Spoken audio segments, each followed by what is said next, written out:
اللهم صل على سيدنا محمد يا رب صل وسلم دائما أبدا على حبيبك. اصول یہ ہے کہ جب بھی کوئی کمٹمنٹ ہو نا کسی سے تو اس کا پورا خیال کرنا چاہیے. نکاح نامہ نکال کے دیں ان کو اندر سے, نکاح نامہ, اور وہ آپ بیٹھ کے فل کریں. ہیلو, ان کو بلائیں ذرا. نکاح نامہ لے کے اس کو ابھی فل کر لیں آپ, ٹھیک ہے. میرے ساتھ مسئلہ یہ ہے کہ میں آج کل ٹائم بچانے کے چکر میں ہوں کہ کم وقت میں زیادہ سے زیادہ کام ہو. تو جب کوئی کمٹمنٹ ہوتی ہے لوگوں سے تو پوری بات سمجھتے نہیں ہیں. اس کا نقصان کیا ہوتا ہے کہ میرا بھی وقت ضائع اور سامنے والے کا بھی ضائع. ابھی بیچارے بہت اچھے لوگ ہیں, حیدرآباد سے آئے ہیں, نکاح پڑھانا ہے انہوں نے. تو میں نے ان سے کہا تھا کہ آپ 1 بجے یہاں پہنچ جائیں, پہنچنے کے بعد مجھے میسج کریں کہ ہم آ گئے ہیں. مقصد ان کی شکایت لگانا نہیں ہے, بہت اچھے لوگ ہیں. مقصد یہ کہ اصول اور ضابطہ سمجھانا مقصد ہے کہ ہر آدمی اصول ضابطے پہ چلے گا تو تکلیف بھی نہیں ہوگی اور کام بھی اچھے میں ہو جائے گا. میں نے ان سے کہا تھا کہ 1 بجے پہنچنے کے بعد مجھے میسج بھیجیں کہ ہم آ گئے ہیں, ٹھیک ہے نا.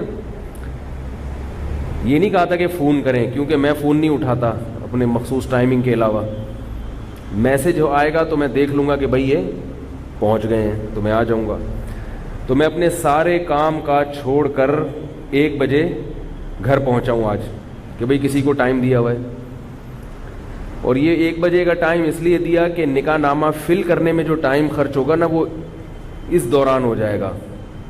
صحیح ہے, نکاح پڑھانے میں تو 1 سیکنڈ بھی نہیں لگتا نا. اصل مسئلہ ہوتا ہے نکاح نامہ فل کرنا. تو یہ جو ٹائم ہے نا اس میں نکاح نامہ فل ہو جائے گا. نکاح پڑھانا ہے تو پھر ہم بیٹھے بیٹھے ہاں بھائی قبول ہے, یہ تو 2 منٹ کا کام ہے. خطبہ تو جو جمعے کا خطبہ ہے وہی گریوی میں نکاح کا بھی ہو جائے گا. کیا خیال؟ تو گریوی کے چکر میں تھے ہم, گریوی مارنے کے. اب اس میں کیا ہوا کہ یہ لوگ 1 بجے سے آ کے بیٹھے ہوئے ہیں, مجھے میسج ہی نہیں بھیجا. ادھر میں سارے کام کاج چھوڑ کے بیٹھا ہوا ہوں. مجھے بھی دماغ اب کھلنے لگا کہ یار میں وہ آئے کیوں نہیں, کیونکہ یہ ٹائم تو ان کو دے دیا نا. تو اب میرا بھی ٹائم ویسٹ ہو رہا ہے اور یہ ادھر نیچے آ کے بیٹھ کے انتظار کر رہے ہیں. سمجھ رہے ہیں بات کو؟ اب جب میں نیچے آیا ہوں تو کہہ رہے ہیں ہم تو آپ کا کافی دیر سے انتظار کر رہے ہیں, اور میں ان سے کہہ رہا ہوں کہ میں اوپر بیٹھ کے آپ کا کافی دیر سے انتظار کر رہا ہوں. تو یہ ان کی بات نہیں ہے, یہ ایک اصول اور ضابطے کی بات ہے کہ ہم من حیث القوم بدنظمی کا شکار ہیں. من حیث القوم یعنی سب ہی ہے, میں بھی ایسا ہی ہوں, اس میں سب ایسے ہیں. اس چیز کو درست کرنے کی ضرورت ہے. سمجھ رہے ہو کہ نہیں سمجھ رہے بھائی؟ جو بات جس نے کہی ہے اس کا خیال کرنا چاہیے انسان کو, تاکہ نہ میرا ٹائم ویسٹ ہو اور نہ آپ کا ٹائم ویسٹ ہو. اب میں نے ان کے ذمہ لگایا ہے کہ اب یہ نکاح نامہ خود فل کریں گے, تاکہ ہم جو بیان کے دوران جو ہمارا ٹائم ہے نا وہ بیان میں ہی مصروف رہے, اور یہ نکاح نامہ خود بیٹھ کے فل کریں, تاکہ ہمارا جو ٹائم ادھر لگایا اب یہ وہ. سمجھ رہے ہو بات کو؟ یہ بھی بیان کا حصہ ہے, کوئی بیان سے اضافی بات نہیں ہے. ہمارے حضرت مفتی رشید احمد صاحب رحمہ اللہ تعالیٰ کے پاس ایک شخص پنجاب سے آیا, اتنا لمبا سفر کر کے حضرت کے پاس پہنچ گئے. اور کیوں آئے ہو؟ فرمایا میں تعویذ لینے آیا ہوں. تعویذ اگر کچھ شرائط ہیں اس کی, ان کے ساتھ ہو تو جائز ہے اس کا استعمال. حضرت نے فرمایا کہ آپ پنجاب سے آئے ہو, پہلی بات یہ کہ آپ نے مجھ سے ٹائم لیا تھا, اتنی دور سے آپ سفر کر کے آئے ہیں. دوسری بات یہ کہ تعویذ تو TCS کے ذریعے بھی پہنچ سکتا ہے. صرف تعویذ لینے کے لیے اتنی دور سے آپ سفر کر کے کراچی پہنچے ہو. حضرت کو اتنا غصہ آیا, وہ تو بڑے تھے, انہوں نے فرمایا نہیں دوں گا, واپس جاؤ. آئی بات سمجھ میں؟ ٹھیک ہے. تو فرمایا ایک دفعہ ان کو سزا ملے گی, پھر یہ واپس جائیں گے, آئندہ ایسی حماقت, اپنا بھی ٹائم بچائیں گے. اور فرمایا واپس جاؤ, وہاں سے اب دوبارہ خط لکھو.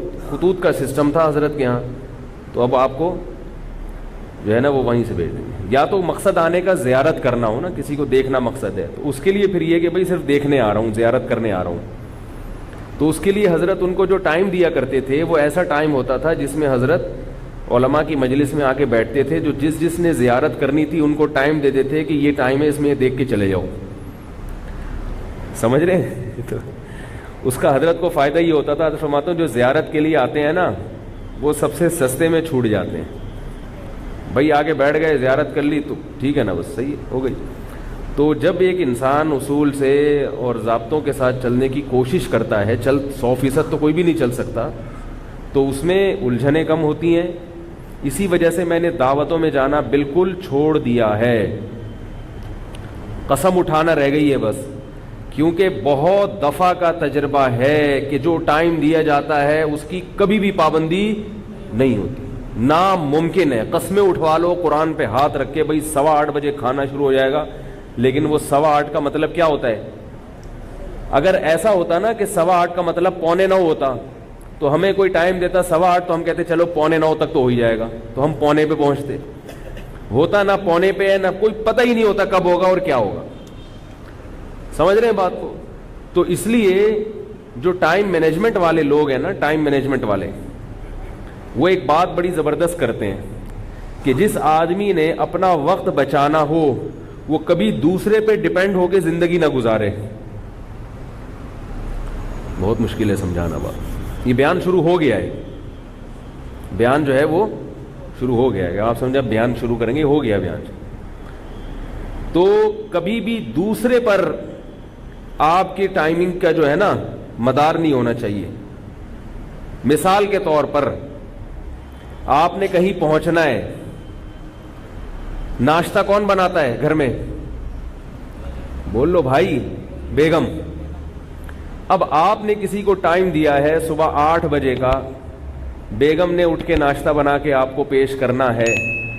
اگر بیگم یہ چیزیں سمجھتی ہے تو ٹھیک ٹائم پہ آپ کے سامنے ناشتہ پیش کر دے گی. لیکن اگر اس سے سستی ہو گئی, وہ سوتی رہ گئی, یا اس کا موڈ نہیں تھا, یا دیر ہو گئی, تو آپ کبھی بھی وقت پر نہیں پہنچ سکتے. اس کا حل کیا ہے کہ آپ کو خود بھی ناشتہ بنانا آنا چاہیے. بھائی پہلے مجھے ایک بات بتاؤ, وقت کی حفاظت کرنا یہ ہماری مذہبی ذمہ داری ہے یا نہیں؟ آپ کہیں گے کیا فالتو باتیں لے کے بیٹھ گئے, اگر ٹائم پہ نہیں پہنچا تو کیا ہوا؟ آپ ذہن میں سوچ رہے ہوں گے بھائی اگر کسی کو 8 بجے کا ٹائم دیا اور نہیں پہنچے تو کیا ہو گیا, اس سے قیامت آ گئی, 10 بجے پہنچ جائیں گے. ہم بھی تو گھنٹوں گھنٹوں دوسروں کا انتظار کرتے ہیں, وہ اگر 2 گھنٹے ہمارے انتظار میں بیٹھ گیا تو کیا ہو گیا؟ تو بھائی یہ ایک سوچ ہی غلط ہے. یہ جو وعدہ ہے نا, وعدہ خلافی, جان بوجھ کر بغیر کسی عذر کے وعدہ خلافی کرنا یہ گناہ ہے. کوئی عذر ہو تو ایک الگ بات ہے, لیکن بلا عذر وعدہ خلافی کرنا یہ گناہ ہے. اور عذر کسے کہتے ہیں؟ قدرتی حادثہ ہو جائے کوئی, اسے عذر کہتے ہیں. جو چیزیں روز مرہ کے معمول میں شامل ہیں وہ عذر میں داخل نہیں ہے. آپ کہیں کہ بیگم نے ناشتہ ہی دیر سے بنا کے دیا تھا, یہ تو سب کی بیگمیں ایسے کرتی ہیں. وہ کوئی آرمی میں تھوڑی ہے آپ کی بیگم کہ اس نے جو ہے نا وہ کورس تھوڑی کیے ہوئے ISSB کے کہ اس کو پورا ٹائم کا پابند بنایا گیا ہو. وہ تو ظاہر ہے اس گھروں میں تو یہ چلتا ہی ہے سب کچھ.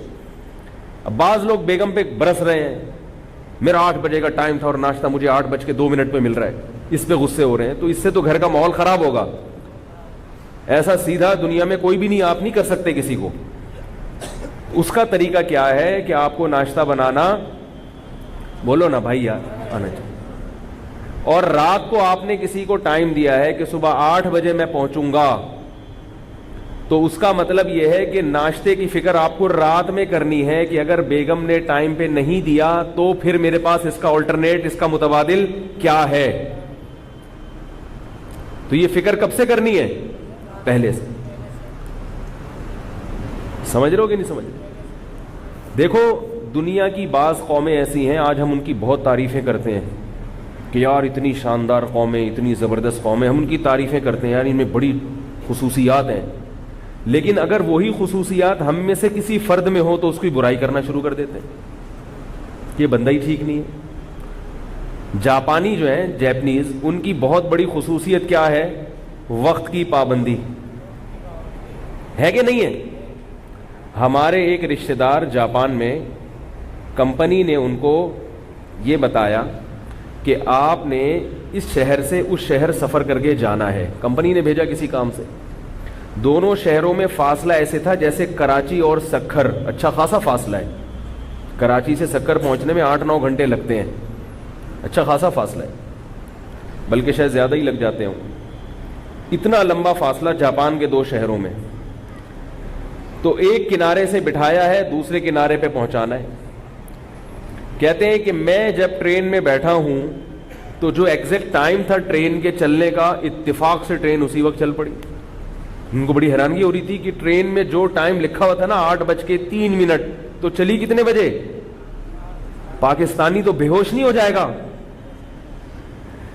بول لو بھائی، پاکستانی یہ منظر دیکھ کے سمجھے گا میں چاند پہ ہوں یا میں مریخ پہ بیٹھا ہوں، یہ زمین کی باتیں نہیں.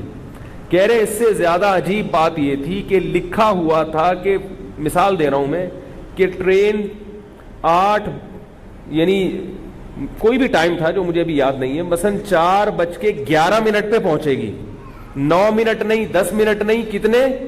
11 منٹ پہ فلاں اسٹیشن پہ ہوگی، یعنی سکھر جیسے آپ فرض کر لیں، اتنا فاصلہ تھا.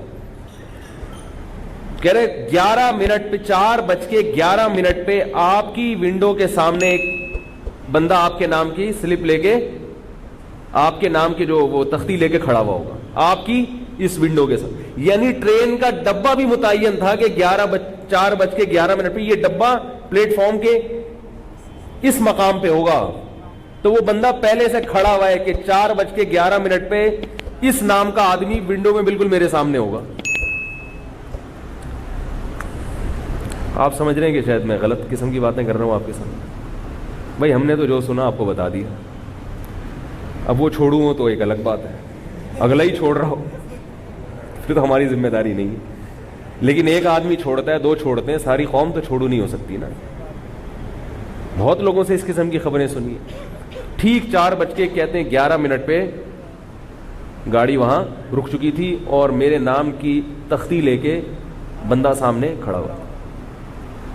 اب ہم کہتے ہیں واہ کیا سبحان اللہ، کتنی اچھی قوم، کہتے ہیں نا، تعریفیں کرتے ہیں، ماشاء اللہ سبحان اللہ، بھائی بڑا زبردست، بھائی واہ واہ واہ، بھائی واہ.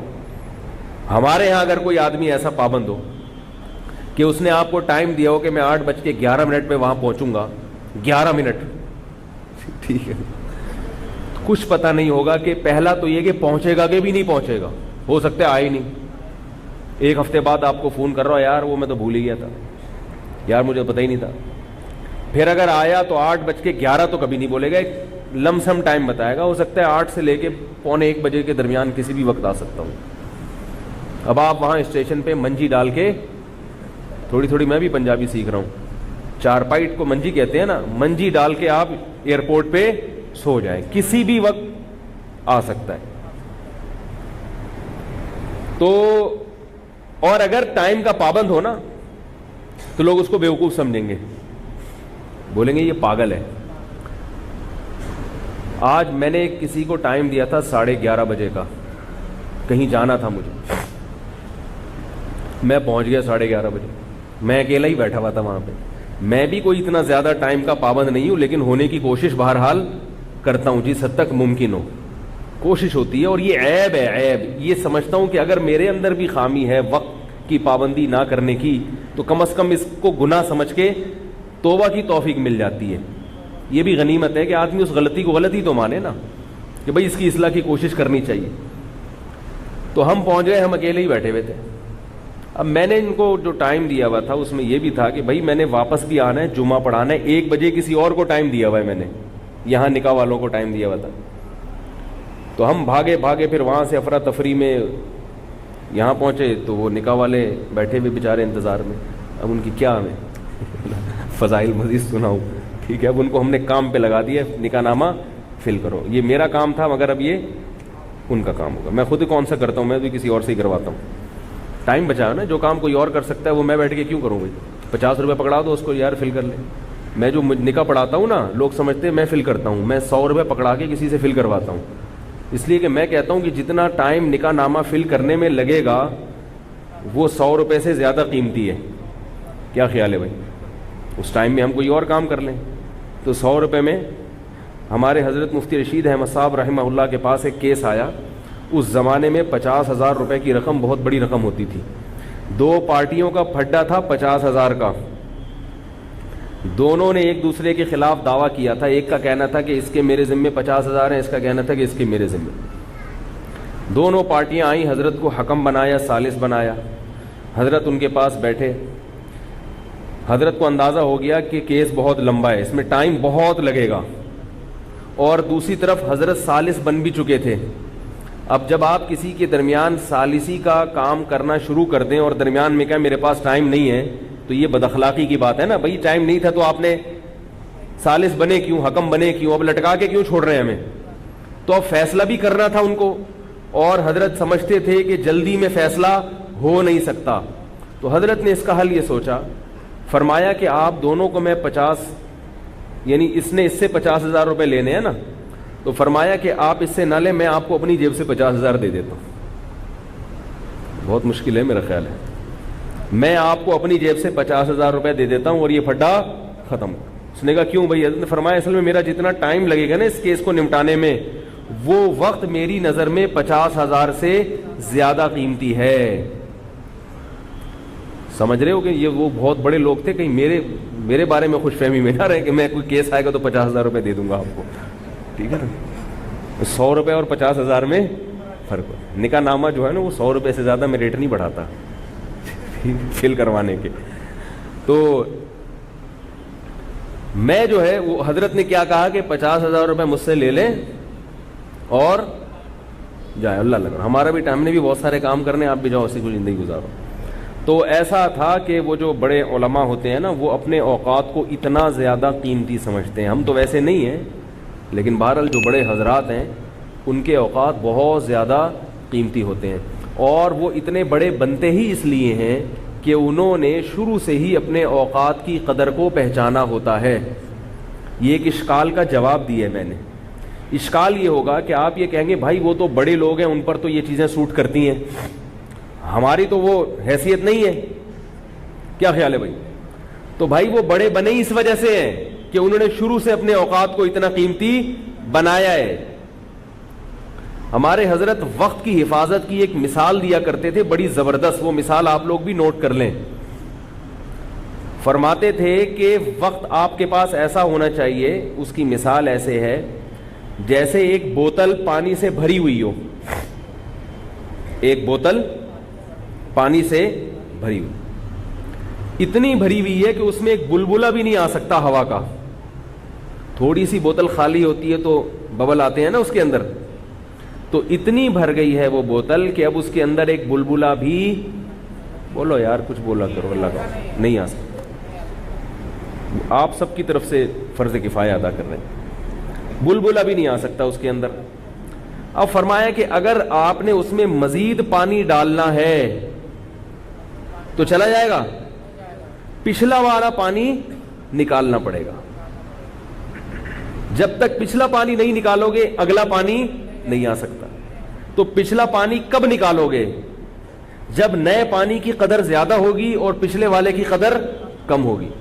تو کہتے تھے کہ ہماری زندگی ایسے ہونی چاہیے کہ ہماری جو بوتل ہے نا 24 گھنٹے کا یہ ٹائم, یہ بوتل ہے, اور اس میں ہم نے جو کام کرنے ہیں وہ پانی کی مثال ہے, اور یہ بوتل ہماری 24 گھنٹے کی بھری ہوئی ہے. ٹائم ہمارے ہر چیز کے متعین ہے. اب اگر کوئی آدمی آپ سے ٹائم مانگتا ہے یا کوئی کام آپ سے ٹائم مانگتا ہے, بعض دفعہ آپ سے ٹائم کوئی بندہ مانگتا ہے نا کہ حضرت مجھے 25 منٹ چاہیے, یا بعض دفعہ کوئی کام آپ سے ٹائم مانگتا ہے.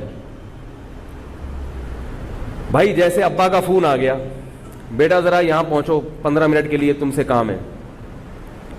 تو اب یہ تو چلے ابا آپ سے ٹائم مانگ رہے ہیں. کوئی کام کی مثال ایسے ہے کہ آپ کو کوئی جو آپ نے کام کے لیے کوئی ٹائم متعین کیا تھا, اس دوران کوئی اور کام آ گیا آپ کا, اس دوران کوئی اور کام آ گیا. وہ کام ایسا ہے کہ یہ والا کام, وہ کام اگر کریں گے تو آپ کو یہ والا کام چھوڑنا پڑے گا. سمجھ رہے؟ جیسے آپ کاروبار کر رہے ہیں تو آپ کو پتہ یہ چلا کہ یار میں اپنی دکان میں اتنا ٹائم لگا رہا ہوں بزنس کے لیے, کاروبار کے لیے. پتہ یہ چلا کہ ایک بندہ آیا ہوا ہے, بزنس مین ہے, وہ کاروباری مشورے بہت اچھے دیتا ہے. اب آپ دکان بند کر کے, یہ بھی ایک کام ہے نا جو آپ سے ٹائم مانگ رہا ہے. بہت سارے کام ہو سکتے ہیں دینی اعتبار سے بھی اور دنیاوی ہے تو. اور اس کی آسان مثال کہ آپ کسی اہم کام میں مصروف ہیں اور جنازہ تیار ہے کسی کا کہ بھئی جنازہ پڑھنا ہے اب آپ نے جو پروگرام بنایا ہوا تھا کہ میں 2 سنتیں پڑھوں گا, اس کے بعد فوراً میں پتلی گلی سے حسب معمول بھاگوں گا. بھئی مسجد میں ایسے ہی ہوتا ہے نا, 2 سنت پڑھو اور فوراً نکلو. تو روز کے معمول کی طرح میں بھاگوں گا اور میں فلاں جگہ پھر چائے پیوں گا یا یہ کروں گا. اچانک کیا آ گیا؟ جنازہ. اب وہ آپ سے ٹائم مانگ رہا ہے کہ نہیں مانگ رہا؟ وہ جو آپ نے کہیں اور ٹائم دینے کا پروگرام تھا, یہ مثالیں ان کی سمجھ میں آئیں گی جن کا پہلے سے کوئی پروگرام بھی ہو. میں بھی حیران ہوں کہ آپ لوگ کو سمجھ میں کیوں نہیں آ رہا. اصل میں جس کا پہلے سے کوئی شیڈول ہو اس کی تو سمجھ میں آئیں گی, شیڈول ہی نہیں ہے تو آپ کہیں گے پتہ نہیں کس قسم کی باتیں کر رہے ہیں مولوی صاحب بیٹھ, کوئی شیڈول نہیں. بہت بعض حضرات کو یہ خیال ہو گیا یار اب کی کیا ٹائم, اس کو ٹائم دینا جنازہ, یہ کیا کیسی باتیں کر رہے ہیں بھائی. ہم تو صبح اٹھے, جب آنکھ کھلی تو اٹھ گئے, سوتے سوتے تھک گئے تو کیا کیا, اٹھ گئے. اٹھنے کے بعد سوچا اب کیا کریں, کوئی شیڈول میڈول نہیں ہوتا ہمارا. اٹھنے کے بعد سوچا اب کیا کریں, چلو یہ کر لیتے ہیں, ناشتہ کر لیتے ہیں. اب کیا کریں, چلو دیکھتے ہیں یار کیا کرنا ہے. تو پھر مسجد میں بیٹھے ہیں, جنازہ آ گیا تو ٹھیک ہے, جنازہ آ گیا, نہیں آیا تو بھی ٹھیک ہے. تو اگر کوئی پہلے سے ترتیب ہو نا, یہ کرنا ہے وہ کرنا ہے, تو پھر یہ ساری چیزیں انشاءاللہ سمجھ میں آئیں گی. تو اب کوئی بھی آپ کے پاس کام آیا تو اس کا مطلب ہے کہ بوتل آپ کے پاس پہلے سے کیا ہے, بھری ہوئی ہے. تو اب نیا کام جب اس اپنے ٹائم کی بوتل میں ڈالو گے تو پرانے کاموں میں سے ایک کام کا نقصان لازمی ہوگا.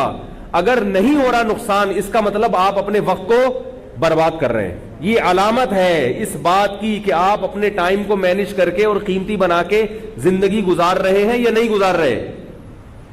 جب بھی کوئی نیا کام آئے گا پرانے کام کا نقصان ہونا چاہیے. بات نہیں آ رہی میرا خیال ہے سمجھ. اور اگر نقصان نہیں ہو رہا اس کا مطلب ہے آپ ٹائم کے پابند تو ایک پابندی ایک الگ چیز ہے, آپ اپنے ٹائم کو ضائع کر رہے ہیں کیونکہ کوئی نئی چیز آ رہی ہے, پرانی چیز آ رہی ہے. بوتل خالی ہو تو جتنا پانی ڈال دو, پرانا پانی نکالنا ہی نہیں پڑے گا اس میں سے. اب رہا یہ مسئلہ کہ جب نیا کام آپ کی زندگی میں آیا یا اس بوتل میں آیا تو پرانے والے کو نکالا جائے گا یا نہیں نکالا جائے گا؟ نہیں نکالا جائے گا. یہ کہہ رہے نکالا جائے گا, ضروری نہیں ہے. دیکھا جائے گا کہ نیا والا زیادہ اہم ہے یا پرانا والا. سمجھ رہے ہیں بھائی, نیا والا زیادہ اہم ہے یا پرانا والا. اور اس میں یہ بھی دیکھا جاتا ہے کہ پرانا والا اہم تو زیادہ ہے مگر اس کے لیے ٹائم فکس نہیں ہے, وہ کل بھی ہو سکتا ہے. نیا کام جو ابھی آیا ہے یہ اگرچہ بہت زیادہ اہم نہیں ہے مگر اس کا ٹائم نکل جائے گا. اب آپ نے غفار بھائی کو ٹائم دیا ہوا ہے انڈا موڑ کے ہوٹل پہ ملنے کا. آپ نے کہا کہ ٹھیک 3:06 پہ, جاپانیوں کی طرح نا, ٹھیک 3:06 پہ میں چائے کے ہوٹل پہ آپ سے ملوں گا کیونکہ میں ٹائم کا بہت پابند ہوں. میں نے جاپانیوں کی خبریں سنی ہیں اور مجھے اچھا لگا, تو میں بھی چاہتا ہوں, اور شریعت کا تو ویسے ہی حکم ہے, تو میں بھی چاہتا ہوں کہ ایسا پابند بن جاؤں. این 3:05 پر جنازہ تیار ہے غفار بھائی کا. اللہ غفار بھائی کو بھائی جو بھی ہیں آپ کو زندگی دے, آپ کے علاوہ کوئی اور مثال دے رہا ہوں میں. اب مسئلہ کیا ہے, اب آپ اگر جنازے کی نماز پڑھیں گے تو وہ جو 3:06 والا ٹائم ہے اس میں گڑبڑ ہوگی کہ نہیں ہوگی؟ کیا خیال ہے؟ اب آپ نے کیا کرنا ہے, یہاں یہ دیکھنا ہے کہ یہ زیادہ اہم ہے یا وہ. تو اگر غفار بھائی آپ کے قریبی رشتہ دار ہیں پھر تو یقیناً یہی زیادہ اہم ہے کیونکہ جنازہ پڑھنا یہ زیادہ اہم ہے. تو آپ ایسے موقع پہ ستار بھائی کو کال کریں گے, بھائی ایک ایمرجنسی ہو گئی ہے, میں نے یہ کال کرنا بھی فرض ہے آپ کے اوپر. اگر آپ نہیں کریں گے تو گناہگار ہوں گے کیونکہ اگلے کو جو کوفت ہوگی نا وہاں انتظار کی, اس کوفت کا گناہ کس کو ہوگا؟ آپ کو ہوگا, اور اس کا قیامت کے دن آپ کو جواب دینا پڑے گا. صرف سوری کر لینا کافی نہیں ہے. جتنا ٹائم سوری میں لگتا تھا اتنے ٹائم میسج بھیجنے میں کیوں نہیں خرچ کر دیا بھائی؟ پہلے لوگوں نے ایک سوری کو ایسا ہلکا لفظ بنا لیا ہے, ذرا سا جو بھی ہو سوری, تھپڑ مار دو سوری, کچھ بھی کر لو سوری, بہنوں کی وراثت کھا لو آخر میں سوری کر لو.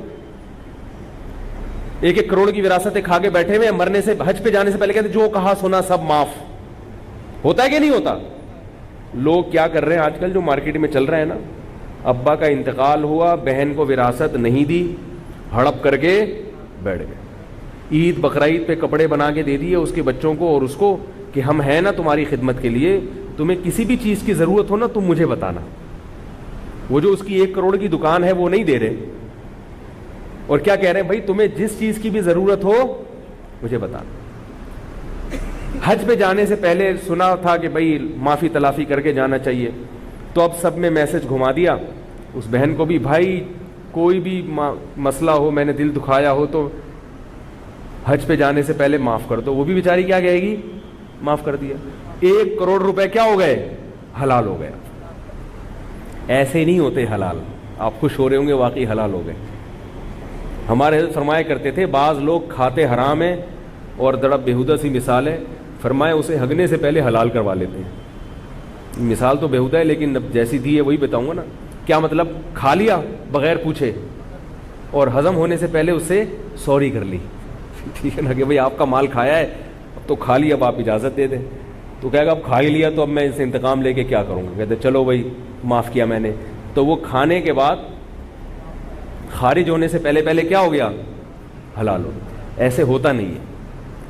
یہ جو سوری ہے نا، سوری آپ نے سوری کی، سامنے والے نے ہاں کر دی اور معاف کر دیا، اس میں زبان کا اعتبار نہیں ہے شریعت میں، سمجھ رہے ہیں؟ جب کوئی حقوق العباد کے معاملے میں کسی کو معاف کرتا ہے تو اس میں زبان کا اعتبار نہیں ہے، کس کا اعتبار ہے؟ دل کا، کہ یہ دل سے معاف کیا ہے یا نہیں کیا۔ کیونکہ نبی صلی اللہ علیہ وسلم نے ارشاد فرمایا لا يحل مال امرئ مسلم الا بطیب نفس منہ، کسی مسلمان کا مال دل کی مکمل خوشی کے بغیر حلال، 1 روپیہ بھی حلال نہیں، 1 کروڑ کہاں سے حلال ہوگا؟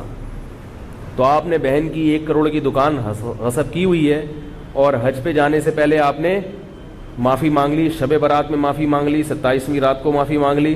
لوگ سمجھتے ہیں کہ یہ معافی کافی ہے، یہ کافی نہیں ہے، سمجھ رہے ہیں؟